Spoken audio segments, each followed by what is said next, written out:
I have made a CEO romance dating sim with 3 love interests, and all of them are CEOs. I have made many games before this. Most of them are also visual novels, mostly because I do write story and I do draw, and visual novel is like a perfect medium to express myself artistically. I also like the typical route-based nature of visual novel, where according to your preferences and interests, you can enter specific character routes and read their stories. It's like getting to know a character in a rich and more meaningful way. The branching story nature of visual novel is also interesting to me. The interesting part is in each route you do the same thing. You date that character, which lead you to be able to compare and contrast the difference between each route. It's a very unique way to experience the story. Movies don't let you do this. It's the key aspect that completely mystified me and made me a fan of the medium. Therefore, when I have an idea to make my own romance visual novel, I think about what I love about the word romance. I love the CEO romance trope the most, and I made a short list of why. 1. Most of the time the premise of class differences is never taken that seriously, even though it's the premise of the whole trope. And I know at the end of the day, most romance stories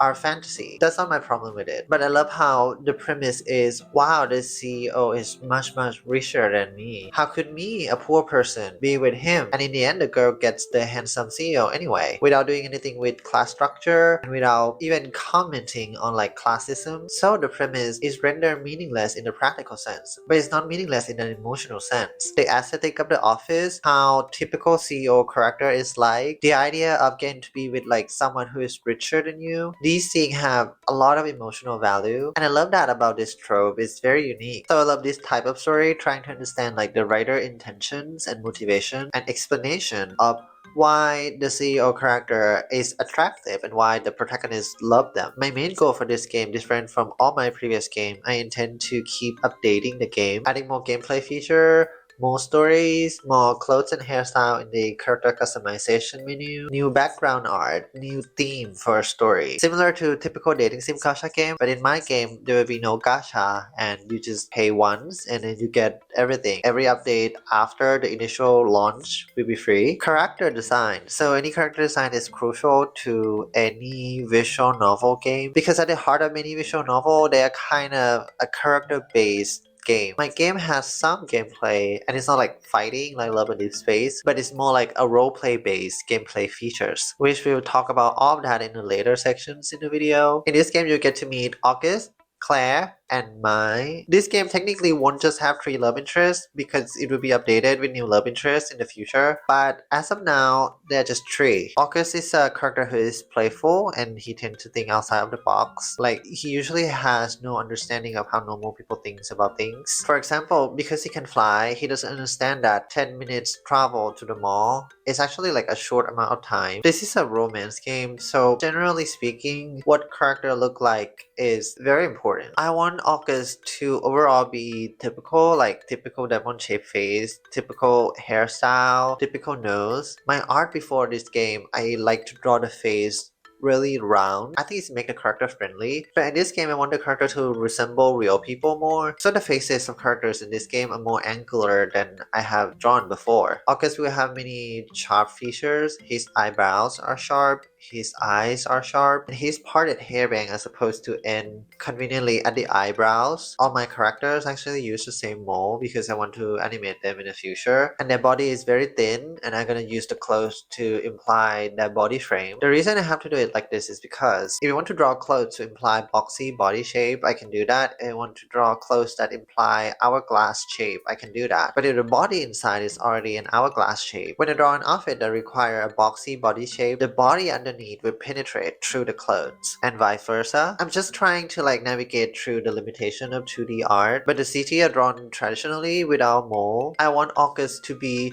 relatable, but I want the overall vibe of his character to be mystically beautiful. My writing style is magical realism, so he has huge wings and he wears this transparent hat on his head just so that his overall design will make you think of an angel. Through the design language, it's supposed to make you think that he's so beautiful, he's very pretty, and he's like above you. For my characters, I like when they have a more cartoonish character design choice and a more realistic character design choice in one character. His clothes is like just a casual hoodie with a white shirt inside. I put in the details on the strings of his hood, where it's actually 2 strings chained together with like metallic diamond shape. August, comparatively to other characters in my game, he's a more adventurous and chaotic character. Not in a bad boy kind of way, but in terms of like the energy and how he looks at the world. The second love interest, he's like a safe choice. He is nice and soft and kind. I guess you could call him a green flag, which means you can call him boring too. My character has the same mold, yes, but you can change how each part of the body look like. So I like to imagine mine to be a more muscular kind of person. So he would have this like arm. It's a bit different from what August has, which goes together well with his like sleeveless shirt. The flower on his outfit are just kind of a creative decision I made. How about the characters I have? I want him to be kind of like the softed one. So I just add flowers just on his outfit, and then it become like a design rule for him later. No matter what he wear, there needs to be some sort of flowers on those outfit. I want mine to be like everything comfortable and safe that you want in a boyfriend character. I pick him as the second love interest to contrast with August, the first love interest, who is more chaotic and adventurous. His hair is curly brown, parted to the right, nothing special, and he has this resting sleepy face. It's another creative choice I made to make him more unique as a character, and it just make him cuter too. It make him seems like more calm and collected, and no matter what kind of drama you're gonna throw at him, he gonna like deal with it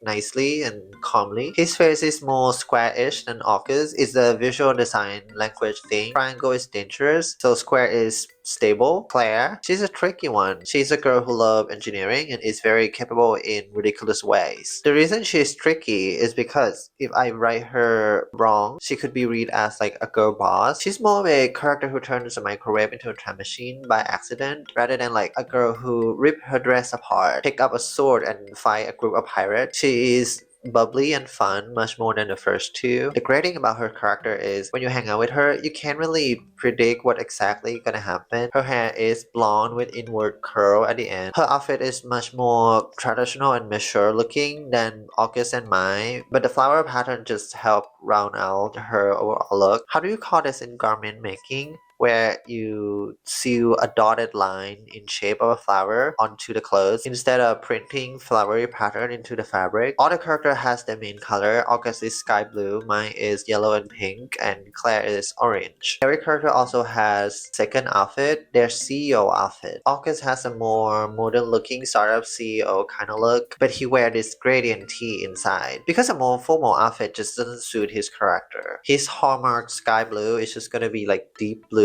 instead. Because a light blue blazer is just gonna be too loud for the vibe of this game. August is also a character who has this cloud pattern associated with his character, so I give him like a little cloud pin on his blazer to give a nod to the cloud pattern, and he still wear that transparent hat because it's too iconic to take it off. Mine has a more traditional suit unlike August, but he has flowers on his suit, and I just discovered that if you put the flowers upside down, it just make the suit look more mature, even though there are flowers on the suit. I also wear a blazer because I thought it's like a more practical choice. So mine ended up being the only character who wear the traditional suit and tie look in this CEO romance game. I thought the scarf just make her much more interesting. I don't know why, but I like to associate scarf with someone who is adventurous and practical, even though I imagine scarf would be something that actually kind of disrupt your more active activity. Character customization. So in this game you will play as Tale, the protagonist of this game. According to me, Tale is just like an entity with no gender. Even in the narration throughout the game, the narrator never gives Tale any pronouns. And nobody in the game also refers to Tale with any pronouns too. It's just a creative decision I made. And it's very difficult because in English, pronoun is like an important part of the language, right? This is Tale canon appearance in August route. This is Tale canon appearance in my route. And this is canon appearance in Claire route. However, the player will never be forced to customize Tale according to the canon look in each route though. The canon looks are just there so that the kid's CG will not look awkward. You can choose skin color and hair color, but the clothing option and the hairstyle options are very limited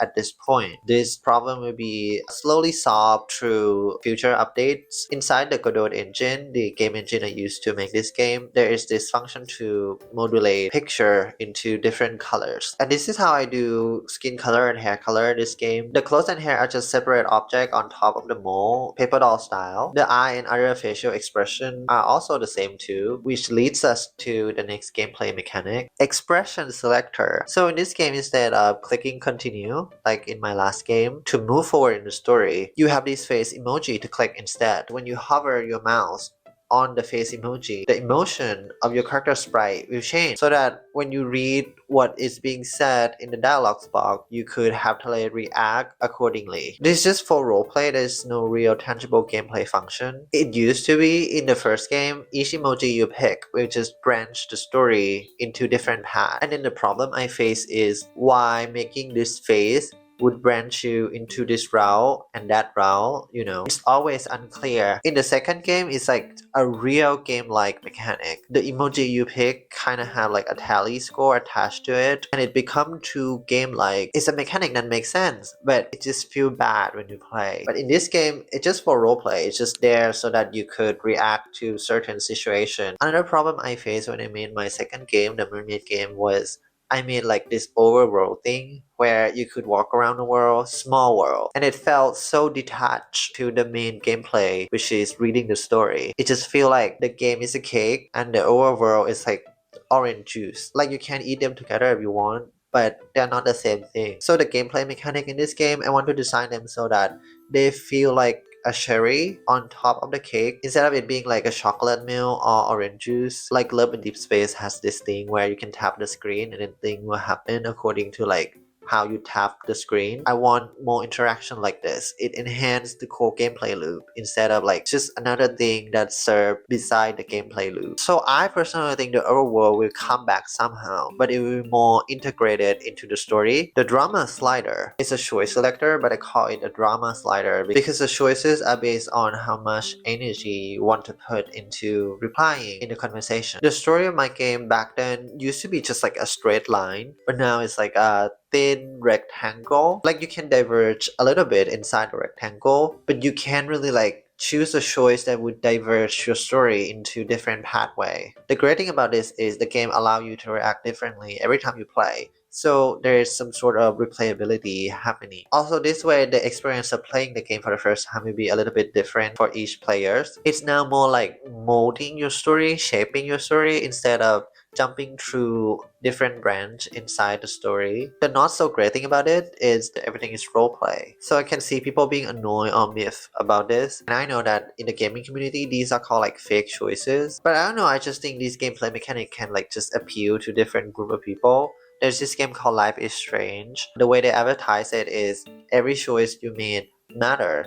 And then, if you have played that game to the end, you will know that that is false advertisement. However, the problem I have with the game is not how none of my choices matter, it's just how they advertise it as everything you choose matter. The character will remember this will be important later. I just feel like even though people gonna call them like fake choice that mean nothing, if I don't advertise it as it means so much, it will be fine. And the wonderful thing about this gameplay feature is that if you just click without choosing anything, you can still enjoy the story like a traditional novel. Like my own authorial intent is still intact. Some choices by existing can help expand the world of the game or help you understand the psychology of the character. For example, there is this episode where I just watched this pirate movie with August and he was like, I can act better than the guy who act as the protagonist in that movie. And you can reply like, okay, when we have kids together, I want them to have your confidence. How come? What made you sure about it? Okay, these choices don't change anything tangibly inside the code, but through the existence of the second choice, you know that to lay things about having kids with August. So this is how I set up my visual novel part of the game. I made 4 layers. The background, the character, the CG, and on top of all of that, the UI. So the UI, I'm going for something friendly looking and easy to follow. You have this button for character customization and this button to hide all the UI, especially during the CG. And you have this text box. The text inside is also quite a big font. This is because my writing style doesn't have long, beautiful prose and is very dialogue driven. Even the narration is a dialogue said by an actual character. She's the one who floats in the main menu screen. She's a god who likes to observe Tele's story. story. In the role she plays like a second observer of the story beside you, she will make declarative statement, yes, but she will also comment and make fun of the situation. Like in these scenes where Tale is trying to compliment Mai, Tale says, "You are nice and kind," and then the narrator jumps in and say, "and hot," because the narrator know that Tale find minds attractive. And we have the character profile on the right of the text box, and then the emojis for expressions. At some specific point in the game, you will have drama slider pops up on the left of the text box. Everything is supposed to look clean and simple just like that. In my previous games, the text box and the character profile stay still no matter how much you click continue, but this time I made a little update to the UI to make them change. Like when Tale is not the speaker or the line of dialogue, the character profile will fade out, and when the narrator is talking, the text box will glow. Just to help make it clearer who is talking, there will be 4 CGs in each route, about 1 CG per 10 minutes, and each route is about 30 to 40 minutes long. So I made in total 15 CGs for the game, 12 for character routes and 3 for the bonus episodes. I tried to match the art style of the CG to the character sprite as much as possible,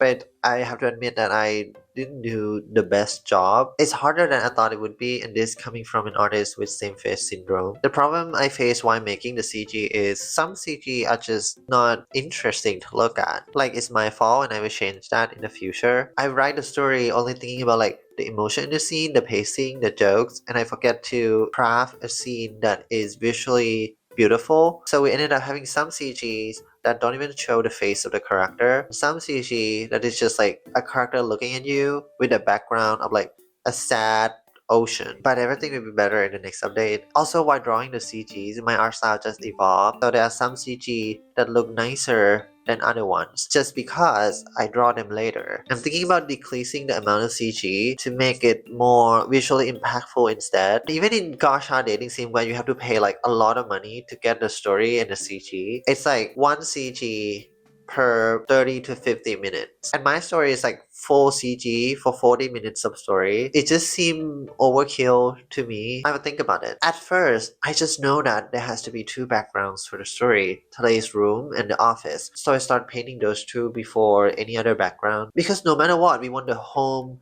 of the protagonist, and then we want the main location of any CEO romance story, the office. So Tale's room, I want it to be pink, and I want it to be kind of clean looking, but not too clean, and I want it to feel like nice and homey and cozy. And the office, I want it to be like almost the complete opposite, slick looking, almost too clean, very modern decorating. I want the vibe of the office to be like, it's not dangerous to be here, but it's a bit antagonistic because it's very different from Tale's home. Then I paint the train. Even before scripting any of the story, I just know the protagonist has to travel by train to places in the city. I just thought I would get to use it a lot, you know. And then I draw a street. I thought it would feel too claustrophobic if we just like jump from room to room to room without seeing the street of the city. These background takes at least 3 days to finish. There are in total 9 of them. They are restaurant, apparel store, and an elevator. For the restaurant, I want it to be a modern restaurant that is a bit on the higher end. I want it to be like place for character to come and have like nice dinner together. And the apparel store, I don't want it to be like, you know, modern, clean looking apparel store. I want it to be like a more homey apparel store. Very unrealistic, but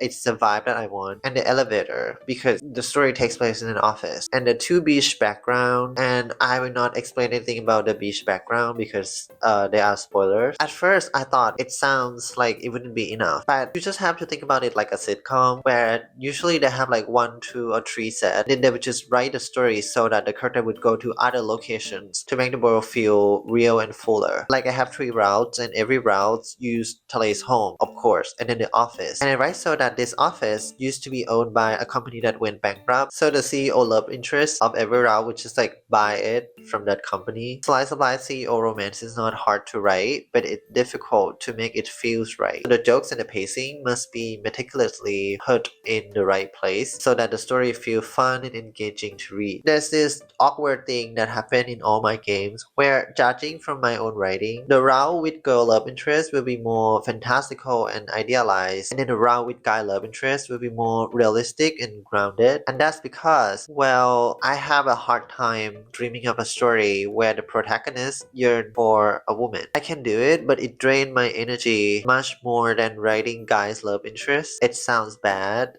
and maybe it's bad, but it's definitely nothing I can change. I guess I will check the feedback. If I write like 5 girl love interests and then nobody liked them, I might stop writing them. I don't know. Or maybe all of this is just like my insecurity talking and everything is just fine. So I don't find it's a problem to me to write a story with girl love interest, but I'm so aware enough that spiritually I know the route with girl love interest and the route with guy love interest just feels so different. There's also a lot of heavy-handed messaging in the writing of this game. I personally don't like them, but you know, this is what traditional writing in TV show is like. I try writing this way to broaden my horizon and like to see what people would feel. In my writings, I want it to be like emotionally rich, but paper thin on the plot. The type of stories I love writing the most are ones that has no meaning behind it and just like fun characters hanging out. I know style over substance is never a compliment, but that phrase is so suitable to explain my writing style. But you know, I'm willing to adjust so that more people will try my game out. The roadmap. I work on this game alone, so I can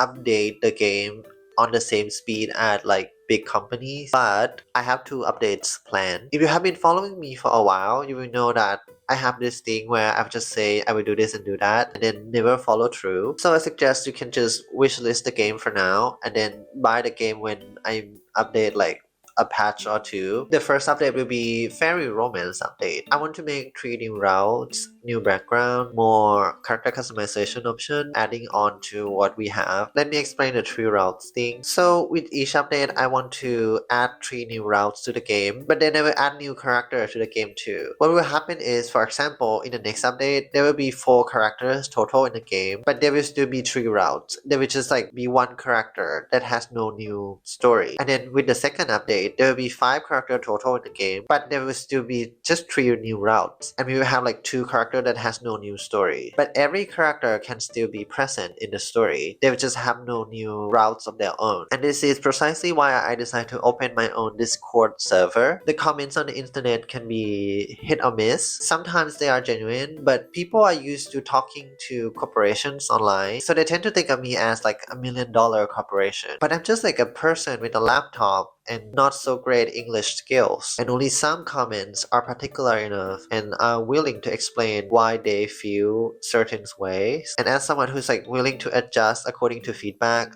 I just can't adjust anything if the comment is just like, I hate it. So I thought Discord would help me understand my audience better to see what they like and don't like about specific part of the game. Because like on YouTube, sometimes I would get comment like, I hope it is 3D and open world. It would be great. I don't disagree that it would be great, but it's impractical.